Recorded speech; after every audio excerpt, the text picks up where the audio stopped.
Alright, somebody asked a question, and I am far too lazy at the moment to actually write out an answer.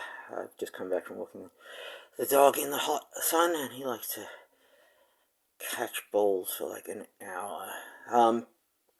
Alright, so, Heide Gerstenberger.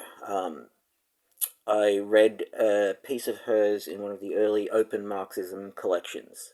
That was a series of books, continuing more or less to this day, that started decades ago as sort of broadly a spin-off from projects of the Conference of Socialist Economists, and specifically the Scottish section, the Edinburgh section, and Werner Bonefeld, one of a number of editors. They were, from that section of the Conference of Socialist Economists, most influenced by Italian autonomous Marxism, not solely, but substantially. The conference having put out Capital and Class from the British section, and the journal Common Sense, notably more radical, from the Edinburgh section of the Conference of Socialist Economists.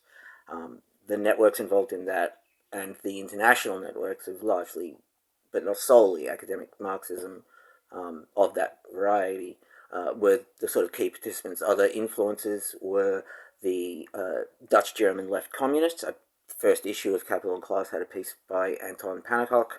The core takeaway from memory being a version of revolutionary Marxism not founded on the idea of automatic / objectivist notions of collapse, of capitalist collapse. Other influences, the more Marxist sections of the Frankfurt School, particularly Adorno, though arguably that was a more pronounced influence in the later parts of the work of people like Werner Bonefeld. Obviously, John Holloway went on to form his own particular version of Italian autonomist influence Marxism, where we're all on crack and screaming. Sol Picciotto more or less disappeared from that world, and his work is no longer referred to by much of the left, even though I think it's particularly interesting in some ways. I think a fifth volume of Open Marxism came out recently. The Scottish journal put out by the Conference of Socialist Economists is probably the key manifestation of this version of academic Marxism at its most radical, where it also overlaps with much less academically based Marxism.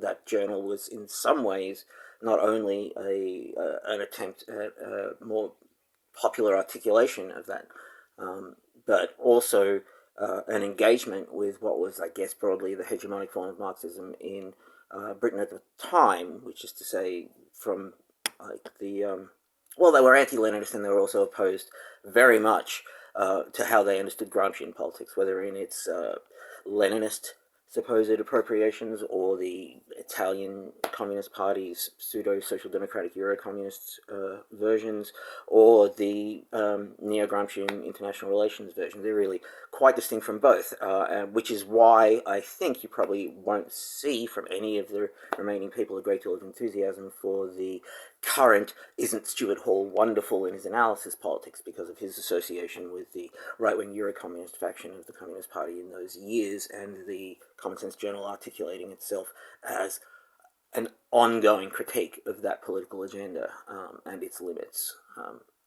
They were correct, which isn't to say dismissing Stuart Hall is the thing to do. Nonetheless, you, I guess, get some version of the context from which those publications arose. Gerstenberger was in an early version, obviously not British. There's a variety of German participants, specifically then contemporary German articulations of Marxism. Michael Heinrich is still going, but I guess I might talk about that in part two. Anyway, that's how I came across the first article of hers I read. Capital and Class began in the 70s.